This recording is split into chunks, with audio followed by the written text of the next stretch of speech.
Hola, ¿qué tal? El día de hoy vamos a platicar, o más bien explicar el funcionamiento del compilador para el proyecto de la materia de compiladores.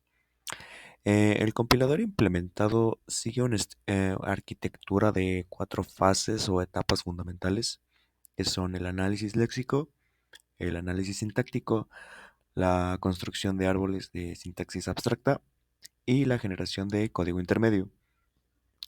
Nuestra gramática consiste en una versión en español de palabras reservadas comunes de un lenguaje de programación, parecido a C y a Java. Por ejemplo, para el ciclo while utilizamos la palabra mientras o para el if utilizamos si. Estamos fuertemente inspirados por la sintaxis de Java y C, como ya lo mencioné, y más salvo dos características añadidas. Una, cuando se declara una variable, debe iniciar la instrucción con la palabra reservada variable.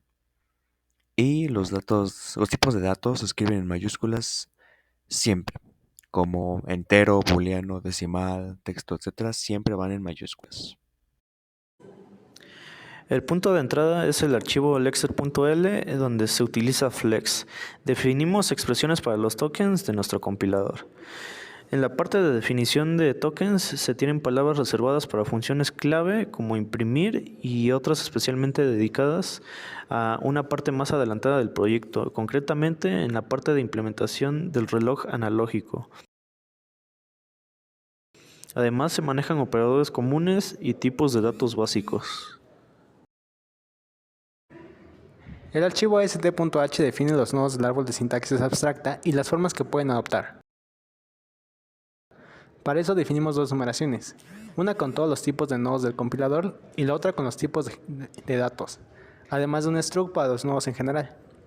En general define una estructura de datos capaz de representar cualquier construcción del lenguaje, desde una simple suma hasta un bucle complejo.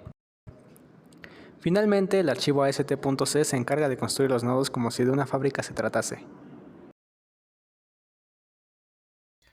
El archivo parser.y aprovecha la estructura definida para un árbol de sintaxis abstracta, para lo que, según la regla de producción consistente de otros símbolos de reglas y de tokens como símbolos finales, se produce un nodo diferente del árbol que contiene la información de la instrucción correspondiente del programa. Como podemos ver, se empieza por crear un nodo raíz y después se definen los siguientes.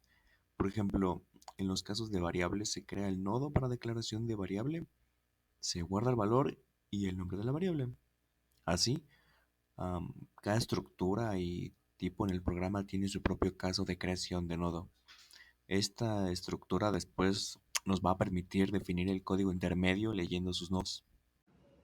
Una vez construido el árbol, entra en juego la fase de validación lógica con los archivos semantics.h y semantics.c. Esta etapa es crucial porque una oración puede ser gramaticalmente correcta, pero no tener sentido lógico, como sumar una palabra con un número. En semantics.c implementamos una tabla de símbolos utilizando una estructura de lista enlazada. Su función principal es registrar cada variable que se declara junto con su tipo de dato.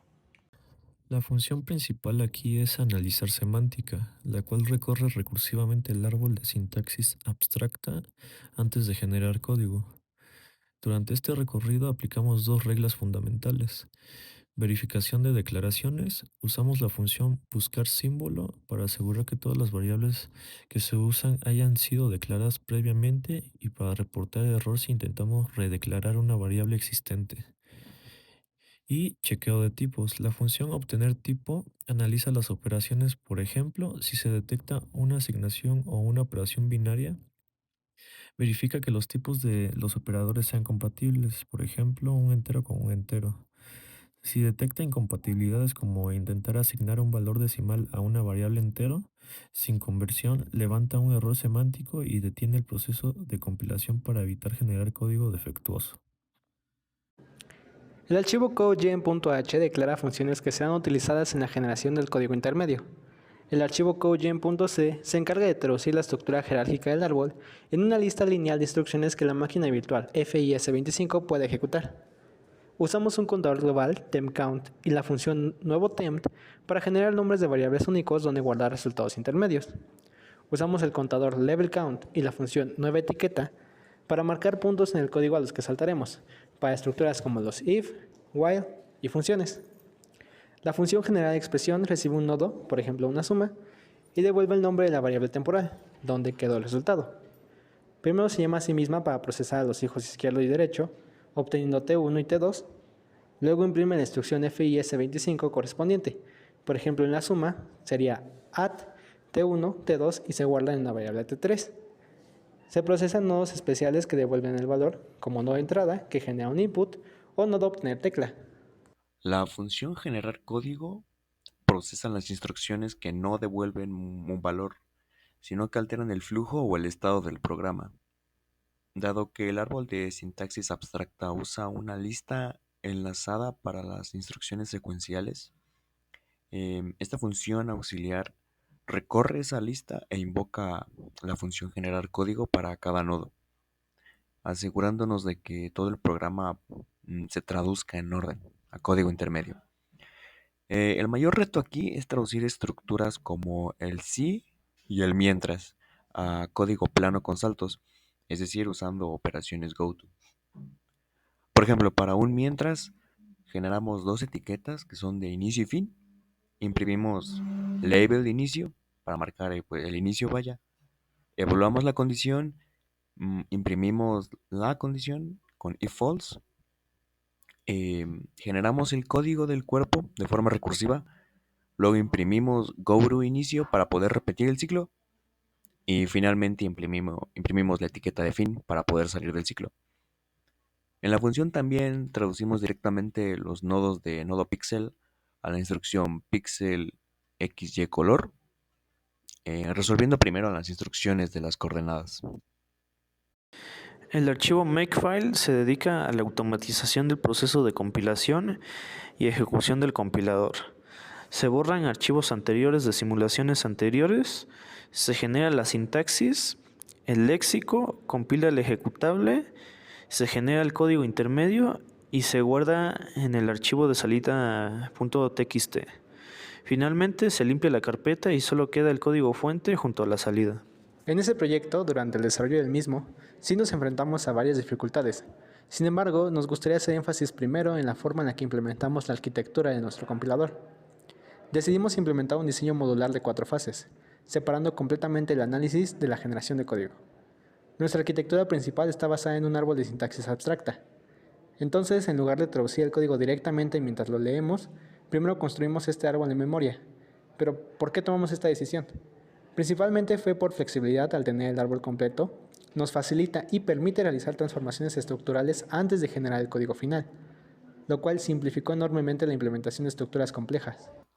Una de las decisiones de diseño que decidimos tomar a manera de hacer el lenguaje un poco más eficiente fue el manejo del azúcar sintáctico. Un ejemplo bastante claro de esto es el ciclo for, o bueno, llamado aquí para, que en lugar de crear una lógica de generación de código nueva y compleja para el for, decidimos transformarlo a nivel del parser. O sea, cuando el compilador detecta un para, internamente lo reescribe como un bloque de inicialización seguido de un ciclo while o mientras, en nuestro caso. Esto nos permitió reutilizar toda la lógica de control de flujo que ya teníamos para el mientras,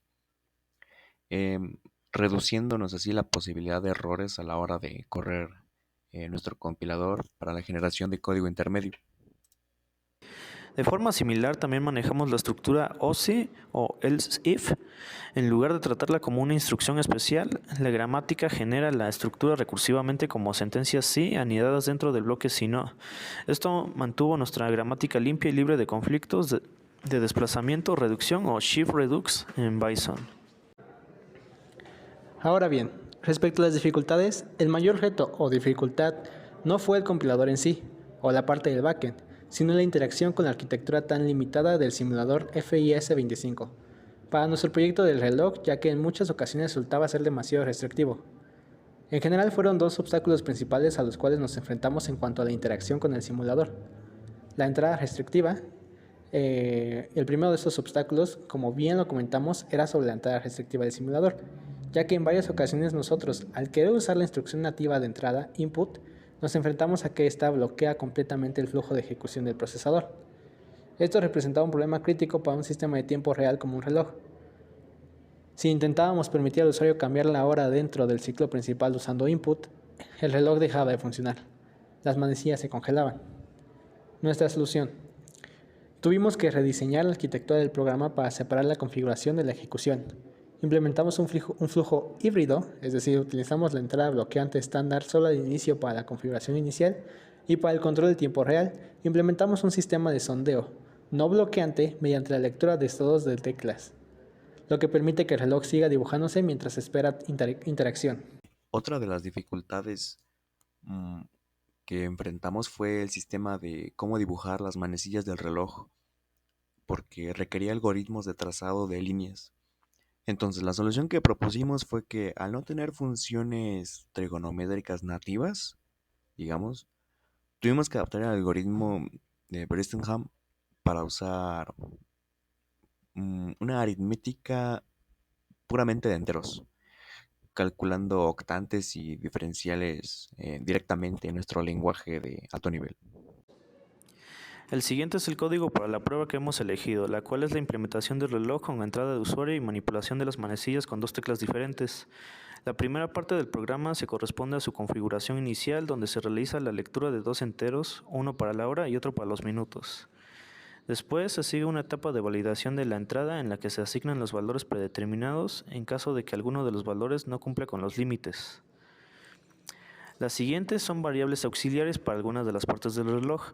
Por ejemplo, la variable update nos permite saber si ha habido un cambio en el programa, por lo que se debe de volver a renderizar el reloj. Además, podemos ver que otras variables sirven para las posiciones y para saber si las teclas han sido presionadas o no, o para bloquear las teclas.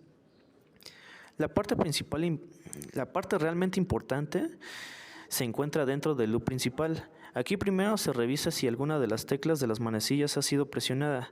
Si no ocurre un cambio, se continúa mostrando el mismo estado del reloj. En otro caso, se actualiza el valor correspondiente en 1 en el caso de las horas o en 5 en el caso de los minutos. Se revisa que el nuevo tiempo sea uno válido y se indica que ha habido un cambio, además de que se bloquea la tecla para que los cambios solo se consideren si se realiza la acción de apretar y soltar la tecla.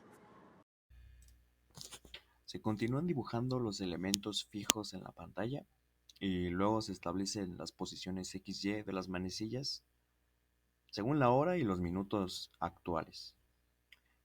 Luego se dibujan las manecillas como rectas en la pantalla, para lo que se empiezan dibujando píxeles desde el centro hasta la posición que se definió con anterioridad, y esto se repite en cada iteración del algoritmo. Finalmente, ejecutamos el comando make para automatizar todo el proceso de generación de nuestro compilador y empleamos el, el ejecutable vaya con el archivo reloj.esp para devolver un archivo salida.txt con el código intermedio. Ahora copiamos y pegamos esa salida en el simulador o importamos directamente el archivo y luego los ejecutamos.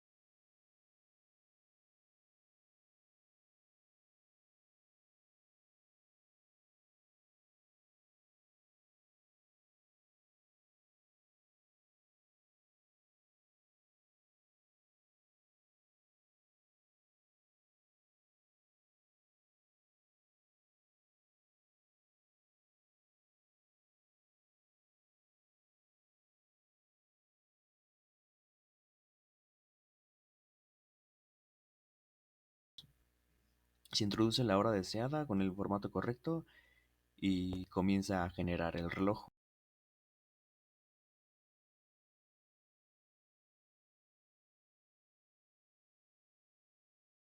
Ahora, el problema aquí es que se debe pausar y luego volver a ejecutar el simulador, porque de lo contrario tarda mucho en pintar el reloj en pantalla.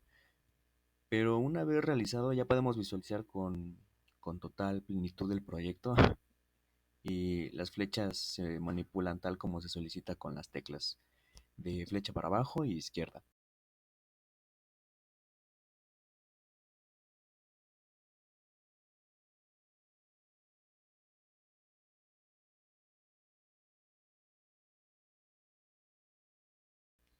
Y eso es todo por hoy. Gracias.